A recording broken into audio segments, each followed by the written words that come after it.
السلام علیکم ورحمۃ اللہ وبرکاتہ۔ محترم سامعین و ناظرین، امید ہے آپ خیریت سے ہوں گے۔ قربانی کے احکام و مسائل کا چوتھا سیشن ہے۔ چوتھے سیشن میں چند مسائل آپ احباب کے سامنے رکھے جائیں گے۔ سب سے پہلا مسئلہ تو یہ ہے کہ قربانی کون کون سے جانوروں کی جائز ہے، یعنی کون کون سے جانور ہیں جن کی ہم قربانی کر سکتے ہیں۔ تو یاد رکھیں، اونٹ ہے، اونٹنی ہے، گائے ہے، بیل ہے، بھینس، بھینسا، بکرا، بکری، بیڑ، دمبا، ان تمام جانوروں کی قربانی کرنا جائز ہے۔ اب کتنی عمر کے ہوں تو ان کی قربانی ہو سکتی ہے؟ تو اونٹ اور اونٹنی کم سے کم 5 سال سے چھوٹے عمر کے اونٹ اور اونٹنی کی قربانی جائز نہیں ہے۔ اور اسی طرح گائے، بیل، بھینس، بھینسا، ان کی قربانی کے لیے کم سے کم عمر 2 سال کا ہونا ضروری ہے۔ 2 سال سے چھوٹے عمر کے اس بیل، گائے اور بھینس اور بھینسا کی قربانی جائز نہیں ہے۔ اور اسی طرح بکرا، بکری، بیڑ، دمبا، ان کی عمر کم سے کم 1 سال۔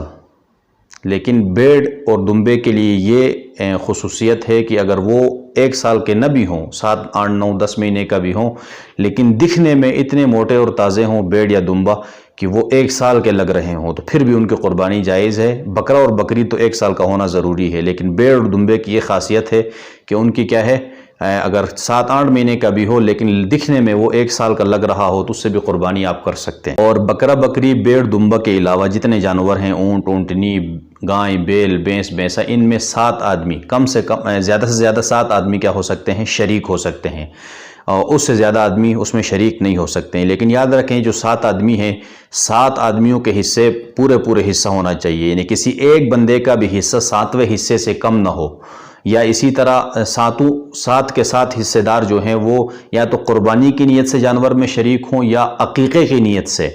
یعنی اگر کسی آدمی کی نیت عقیقے کی بھی نہ ہو، قربانی کی بھی نہ ہو، بلکہ وہ گوشت کی نیت سے شریک ہوگا تو تمام 7 کے 7 لوگوں کی قربانی کیا ہو جائے گی، خراب ہو جائے گی۔ تو گوشت کی نیت سے کوئی شریک نہ ہو۔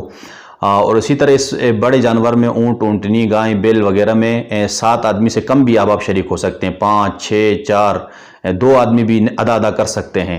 تو یہ ہے، لیکن زیادہ سے زیادہ 7 آدمی اس میں شریک ہو سکتے ہیں۔ ایک مسئلہ اور بھی ہے کہ کئی آدمی مل کر ایک حصہ ایصال ثواب کرنا چاہیں، ایصال ثواب کے لیے تو وہ بھی کر سکتے ہیں، لیکن اس کے لیے یہ شرط ہے کہ تمام ساتھی 7 کے 7 شریک مل کر رقم جمع کریں اپنے اپنے حصے کی، کسی ایک آدمی کو، ایک حصے دار کو ہبہ کر دیں، اور پھر وہ جس کو ہبہ کیا ہے وہ کیا کریں، قربانی کرے۔ تو اس طرح قربانی بھی ہو جائے گی ایک بندے کی طرف سے، اور ثواب سب کو ملے گا۔ قربانی جس کو آپ نے ہبہ کیا تھا اس نے کر دیا، اور ثواب جتنے آپ نے پیسے جمع کر کے دیے تھے سب کو ملے گا۔ تو اس طرح کیا ہو جائے گی، قربانی ہو جائے گی، ایصال ثواب کا حصہ بھی ہو جائے گا۔